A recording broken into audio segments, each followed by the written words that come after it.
प्रयागराज भारत के सबसे पुराने शहरों में से एक है।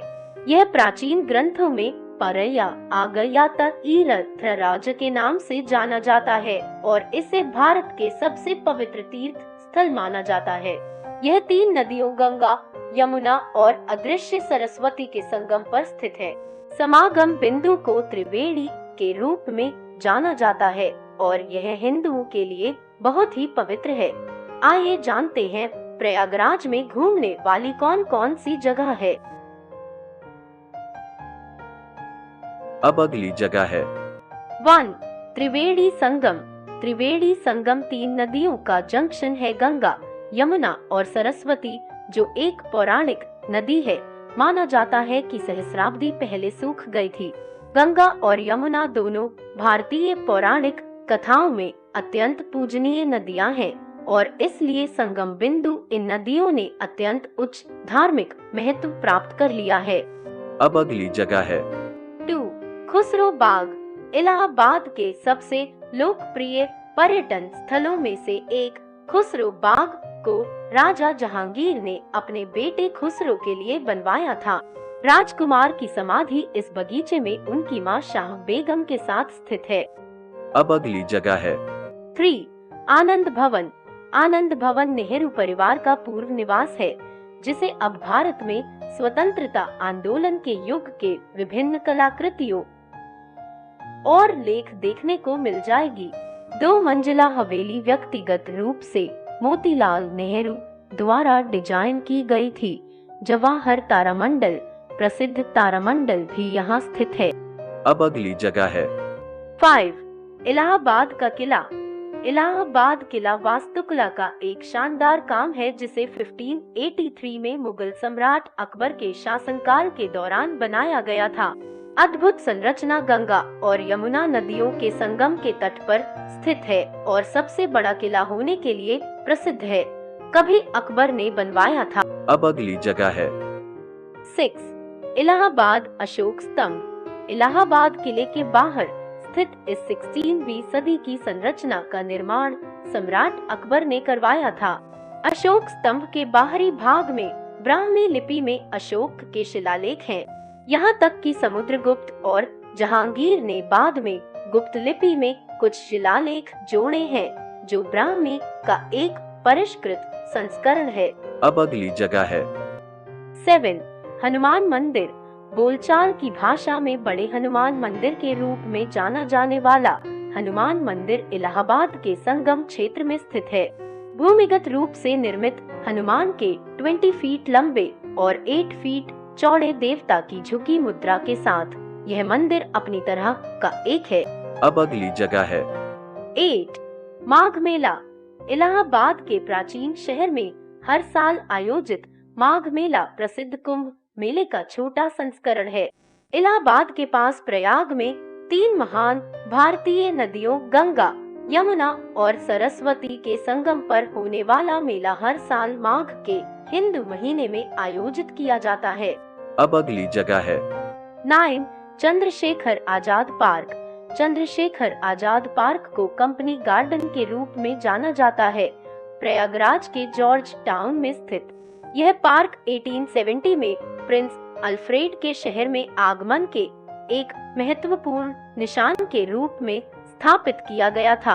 1931 में कंपनी गार्डन का नाम बदलकर चंद्रशेखर आजाद पार्क कर दिया गया। अब अगली जगह है 10. All saints cathedral.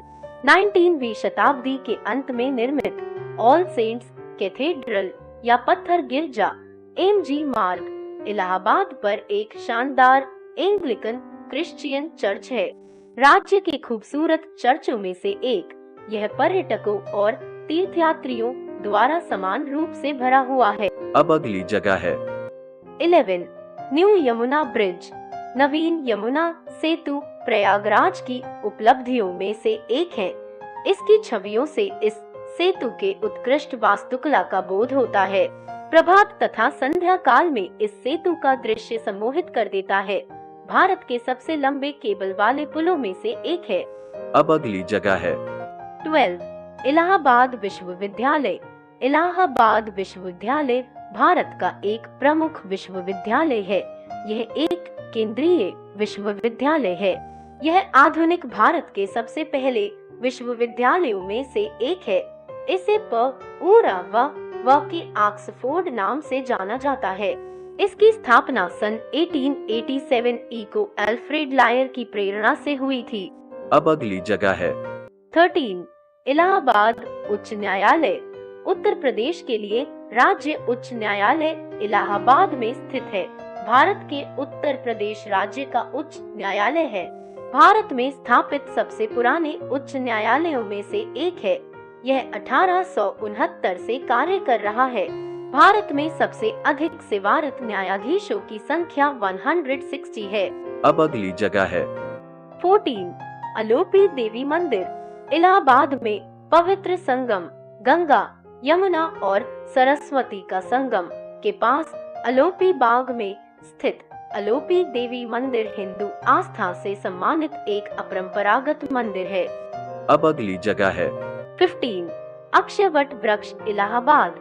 पातालपुरी मंदिर में इलाहाबाद किला परिसर के अंदर स्थित अक्षयवट या अक्षयवट एक प्राचीन अंजीर का पेड़ है। केवल एक ही दिन कुंभ मेला उत्सव के दौरान यह पवित्र स्थल सार्वजनिक यात्राओं के लिए खुला रहता है। अब अगली जगह है 16 मनकामेश्वर मंदिर इलाहाबाद। इलाहाबाद में सरस्वती घाट के आसपास यमुना नदी के तट पर स्थित मनकामेश्वर मंदिर भगवान शिव को समर्पित एक प्रतिष्ठित हिंदू मंदिर है। अब अगली जगह है 17 Minto park. Minto park Allahabad में यमुना नदी के किनारे बना मिंटो पार्क एक हरा भरा पार्क है जिसे पहले मदन मोहन मालवीय पार्क के नाम से जाना जाता था। अब अगली जगह है 18 जवाहर तारामंडल।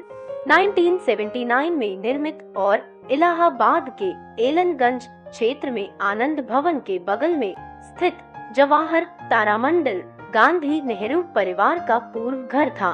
80 से अधिक लोगों की क्षमता वाला तारामंडल अंतरिक्ष और आकाशीय शो आयोजित करता है। अब अगली जगह है 19 Allahabad public library. Company garden के अंदर स्थित इलाहाबाद पब्लिक लाइब्रेरी या जिसे पहले थॉर्नहिल वाइन मेमोरियल के नाम से जाना जाता था, उत्तर प्रदेश राज्य का सबसे बड़ा पुस्तकालय है। इमारत की संरचना काफी प्रभावशाली है और यदि आप कंपनी गार्डन जा रहे हैं तो यह एक अच्छा पड़ाव है। अब अगली जगह है 20 फनगांव water park.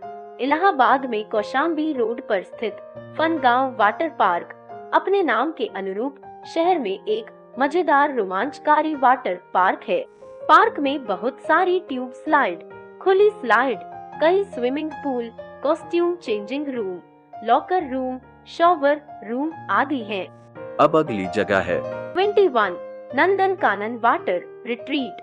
Nandan Kanan water park Allahabad में इलाहाबाद जौनपुर राजमार्ग पर स्थित है। पार्क में विभिन्न प्रकार के पानी और वयस्कों और बच्चों दोनों के लिए नियमित सवारी है।